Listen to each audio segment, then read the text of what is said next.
Hello.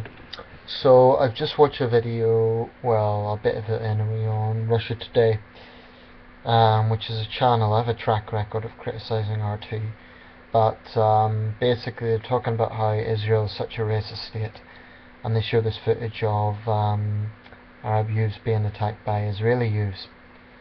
Um, Firstly, I think it's pretty rich for a Russian network to attack any country for racism. Russia is one of the most racist countries in the world. That's a fact. Um, you just have to look at anyone with darker skin, whether it be Chechens or Tatars or African students being attacked on the streets of Moscow. So it's pretty hypocritical for RT to accuse any nation of racism. That's point one. Point two, I always say every time I mention Israel that Israel's not above criticism, and I always say, look, Israel is not a perfect country. There are problems in Israel, as there are in every country.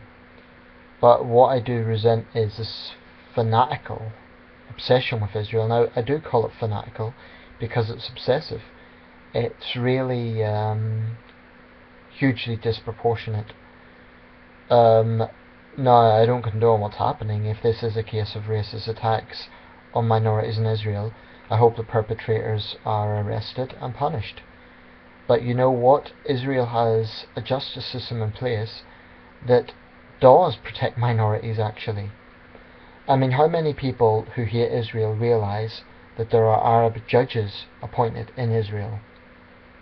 Now, I would like to know how many Jewish or Christian judges there are in Arab states.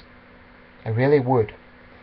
Because it seems to me there's an enormous amount of hypocrisy here when people accuse Israel of racism. I hear this a lot. Oh, Israel's a racist state. Israel's an apartheid state. And by the way, the apartheid analogy I think has a lot of flaws. Number one, there are no laws preventing Arabs from having equal jobs to Israelis, as there was in apartheid South Africa, whereby black people did not have equal legal rights to white people. That is not the same situation in Israel. Secondly, South Africa was not surrounded by countries that wanted to see it wiped off the face of the earth, so South Africa did not face the same sort of external threats that Israel does. That's two very fundamental differences. So my point is, Israel is not a perfect state.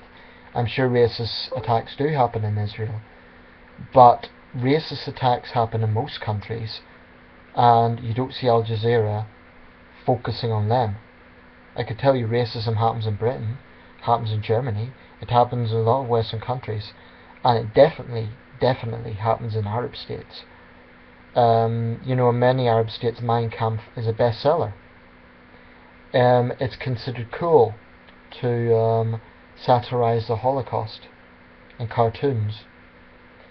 And from a very early age, this may seem like stating the obvious, but from a very early age, Arab children, I'm talking about toddlers, are brainwashed into hating the Zionist entity, Israel, from a very early age.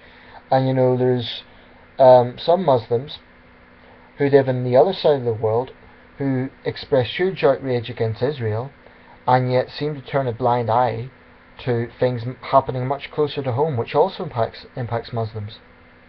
To give an example, look at the Rakhine state violence in Myanmar. Why is there not the same level of Muslim outrage on that as there is on the Palestinian issue? I really do have to question why. And I often make this point, in the last decade of conflict in the Holy Land, cumulative fatalities, and you can look this up, are roughly 10,000, maybe 12,000. It's a lot of people. So it's a serious issue. But compare that to other conflicts in the world, such as the Second Congo War, 4.5 million fatalities in that war. Some reports suggest up to 5.4 million. Deaths as a direct or indirect result of that war. In other words, the deadliest war since World War II. Now compare the focus on Israel and Palestine to the focus on the Democratic Republic of Congo, and you'll see which one gets a lot more coverage by all networks, not just Al Jazeera or Russia Today, all networks. And I think that's disgraceful. In fact, in terms of how conflicts are classified, defined, the Israeli-Arab conflict is actually ranked as a low-level conflict because it is less than 1,000 deaths a year. Now, I'm not trivializing it. There's some very serious issues, and of course it is critical to wider issues in the Middle East. I'm not trivializing it.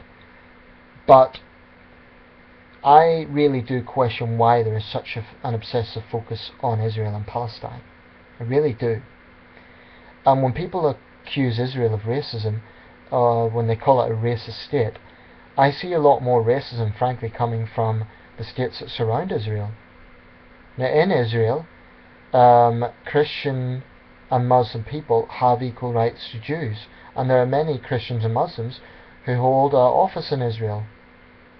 Israel is a democratic country in the sense that it's a multi-party system. Is it a perfect democracy? No, probably not. Will you find examples of corruption? I'm sure you will, as you do in every democratic country. But the idea that Israel alone is a racist state and surrounded by poor innocent Arabs who are constantly oppressed by this evil Israel, I honestly do see this as a case of David versus Goliath, Israel being David. And if Arabs constantly wonder, why does the US and the EU constantly support Israel? Maybe it's because we have to. Maybe it's because if we didn't, some of these threats to wipe Israel off the map might actually go forward. So, I have a simple message. And this is coming from someone who's not Jewish and who's not Israeli. Israel is not going to go. Israel is not going to go. And it's not going to go anytime soon. So until Arabs get that into their mind, until they stop brainwashing their children with this racist hatred of Israelis, sadly there's never going to be peace in the Middle East. Israel's not a perfect country. It's not above criticism. I've never said that people can't criticize Israel. There's been times I've believed Israel has taken certain approaches that have backfired and that have been immoral. But the level of vitriol that's leveled against Israel is so disproportionate, and it's just laughable in not a good way. You would think this is the only country in the world that has ever got any sort of blood on its hands, and Israel has had blood on its hands. But the idea that Arab states are innocent is just a perverse lie. And I just think it's peculiar that so many Arabs voice outrage at Israel when far worse things have been done in Arab states. Look at the war in Syria.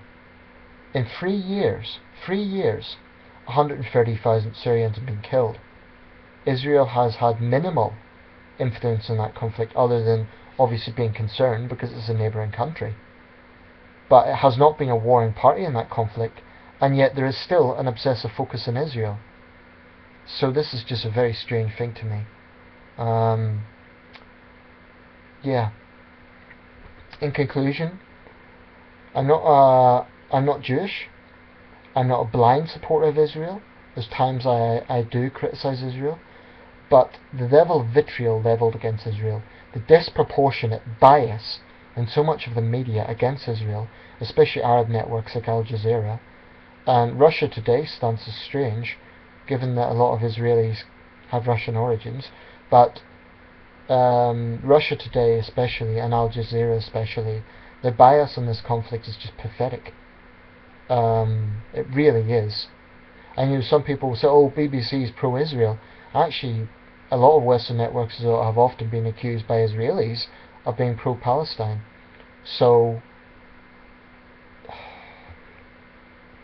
I'm just sick and tired of the sheer level of bias against Israel, and how one nation could be so vilified without any sense of balance, any sense of proportionality, any sense of fairness in terms of looking at the bigger picture, looking at the challenges Israel faces. It's the only country in the world that has its very existence constantly questioned, and this is in large part because Arab children are brainwashed by their racist parents.